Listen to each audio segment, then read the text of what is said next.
Okay, so I learned a lot of concepts this week, some smaller than others, and I consumed a whole bunch of different content, not only in the Praxis week one content section, but outside in mostly this book, The Startup Way by Eric Ries, and then this other book that's on investing in crypto assets or cryptocurrencies, as they're more commonly referred to. But I'll just go ahead and cover three. So the first one of the biggest I got out of the Praxis module was this concept of you have no idea how wrong you are. Now, I had thought about this before. I knew about Socrates and the story of Socrates, basically how he went around. The oracle told him that he was the smartest man alive. He said no. Then he went around trying to prove that other people were smarter than him. And he found out because they thought they knew way more than they knew, right? They had no idea how wrong they were. And Socrates at least did know where he was wrong, or at least where he couldn't know things. And, so I've already been exposed to that idea before with Socrates, but this article really hit home on it. And just, it's always good to be made a little ignorant. Maybe I'm only saying that because I'm into philosophy, but that was a really cool article. And they had Charlie Munger quotes, I think, in the article before it. And Charlie Munger is one of my favorite thinkers. So the next concept I learned more about, which I already knew, sort of the same thing here, is the minimum viable product. So again, this is like an add-on concept. A minimum viable product is basically something that, or it's the first product or one of the first products that a startup will make in order to sort of test if there's really people that want to buy whatever it is your idea is. So for example, I had a minimum viable product a couple of years ago when I first got into entrepreneurship, and it was basically just asking people questions. Like sometimes it's not even a product. And so he gives a good point. He says, you decide what's minimum, but the customer decides if it's viable, which I thought was a really key concept here, in the sense of minimum viable product, because it just perfectly makes sense. Like, is your minimum viable product is no good until it's actually viable, and yet the more viable it is, probably the more maximum it's going to be, or the less minimum it's going to be, right? It's going to take more time to make it more viable. So it just takes a lot of critical thinking, I guess, to sort of decide what the fine line is. How small can it be, or how little can it be? How minimum can it be, while still keeping it viable enough for the customer to test out and have like a real test of our product. And then C, I also learned more about the concept of blockchain a lot. And a lot of it I can't really talk about right here, but I learned how some crypto assets differ from others. Like Monero uses this type of code to basically not allow people to see where the money is coming from. So it's an untraceable, or I think they called it fungible currency. And I learned about other ones like Zcash that did this too, and Dash. And this fungibility, is arguably an important concept because it's just, going to enable people to not pay taxes, or it'll enable the black market to spend money easier than ever. Alrighty, so what arguments did the author give for their ideas? I'm just going to go ahead and skip the third one, the crypto asset, because it's mostly informational text. But this, the first one where the person said, you have no idea how wrong you are, their main argument, which I liked, was there are more ways to be wrong about something than right. And this is completely true. You think of it as like voting for president, right? Most of the candidates, really anybody who can win an election, probably isn't even worth being the president. It's kind of ironic. And so it's like there's way more people to vote for that like shouldn't be president than there are that should be. The reason you should build a minimum viable product, Eric Ries argues, is that whoever learns fastest wins. So in order to really understand what people want, you basically have to spend the minimum amount of time creating something that's viable that you can figure out if they do want, and then you want to iterate that MVP as quickly as possible. So he talks about in his life, he had to go back and fix bugs, but whatever the product might be, I'm in the t-shirt business, my t-shirt, maybe it's just a slight design change or some different process in the ink or something. So the whole idea that he gives for why you even care about a minimum viable product is that iterating that MVP, they call it, as quickly as possible and getting it into the, fulfilled product or the final product is what you want to do. And in order to do that, you have to keep remaking the minimum viable product. And eventually it'll evolve into the final product or a more final product. Got to keep iterating though. That's also one of the themes. All right. So third question is, what ideas were new to me? So philosophy, well, they talked about different, definitions. One of the calls or one of the pieces of content was a call or a podcast with a bunch of different philosophers on what they thought philosophy was. What is philosophy, they asked. And so one idea that was new to me, because I'd always just thought of it as, the love of wisdom. Phil means love, Sophie means wisdom, so philosophy, love of wisdom. But I liked this idea, which for some reason, I don't think I had heard of it before, that philosophy is thinking about thinking. And I just think that nails right on the head. So thinking about thinking, because that's basically what you're doing. You're introspecting on something that's out there. Whereas, your introspection occurs in here though. So normally like scientific thinking, you're sort of thinking about what's out there, doing experiments, things like that. Whereas thought experiments occur in the head. So they're thinking about thinking. And then B, the idea that in corporate America settings, or corporate settings, everything has to be right in order to proceed, whereas a startup doesn't have to have everything figured out.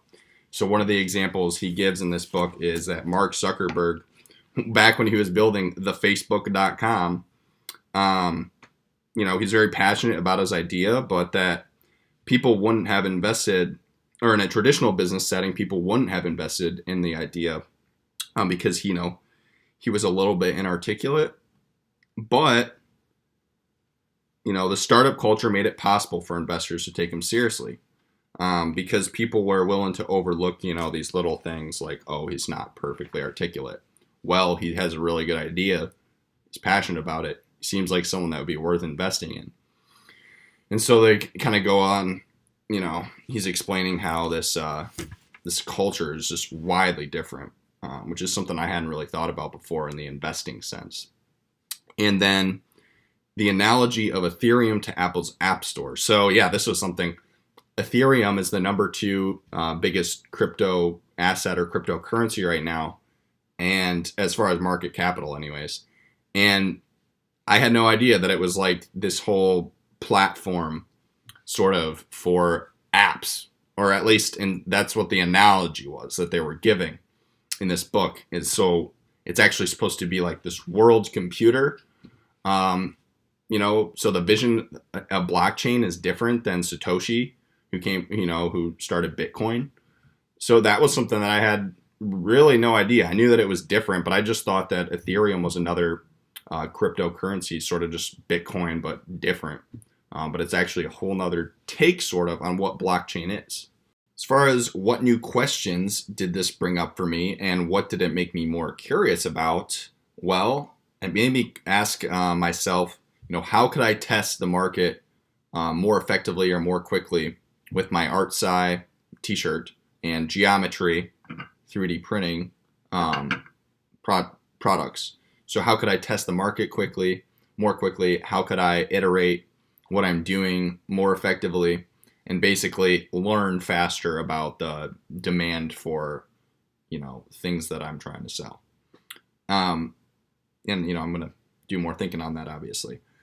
Also made me more curious about the future with blockchain in addition to other technologies. So I always am thinking about what will the future look like, being curious about that. And so now the new question is, what will the future look like with 3D printing, virtual reality and augmented reality, and artificial superintelligence, which those are usually the three big technologies that I think of are coming in the future. And now it's, what would that look like with blockchain infused? This is a new technology to me. So now it's a new future or model of the future that's being created in my head, and I'm very curious about the future of blockchain. All right, number 5 is, did this content in any way change the way that I think about the world, and if so, how?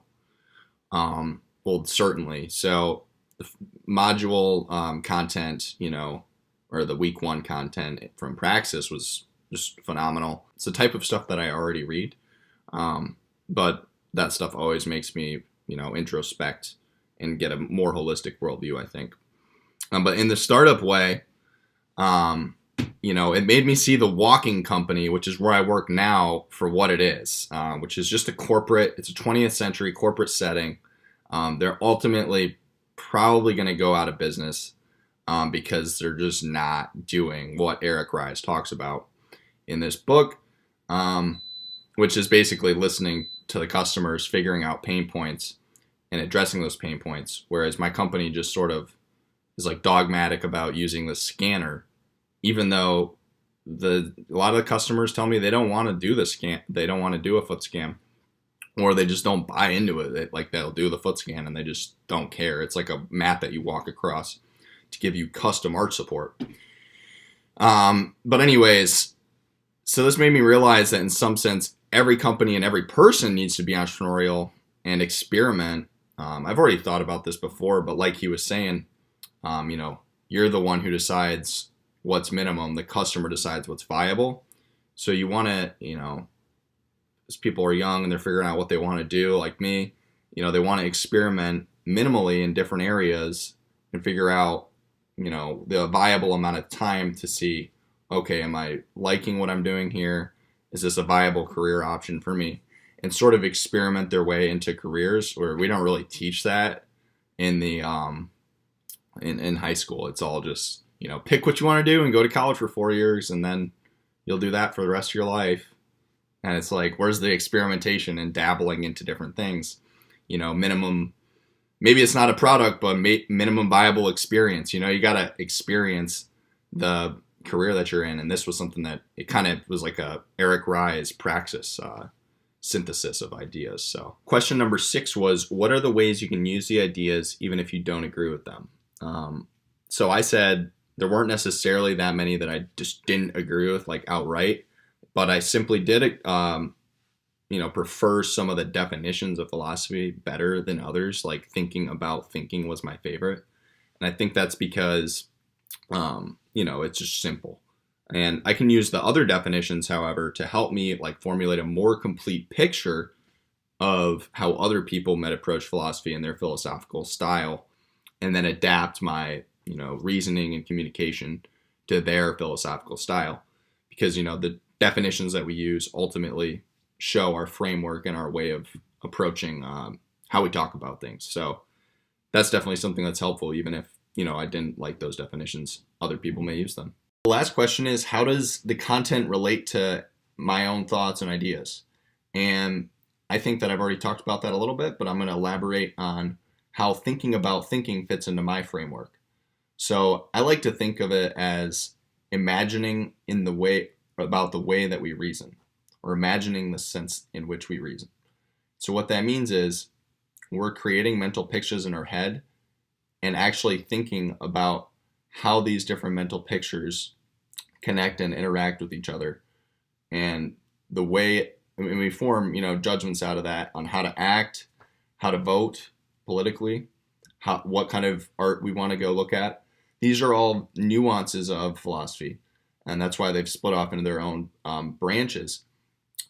And basically, imagination, it's, people think of it mostly in aesthetics, but it's in all elements of philosophy. We're creating this mental picture in our head that lines up with it's supposed to line up with the outer world.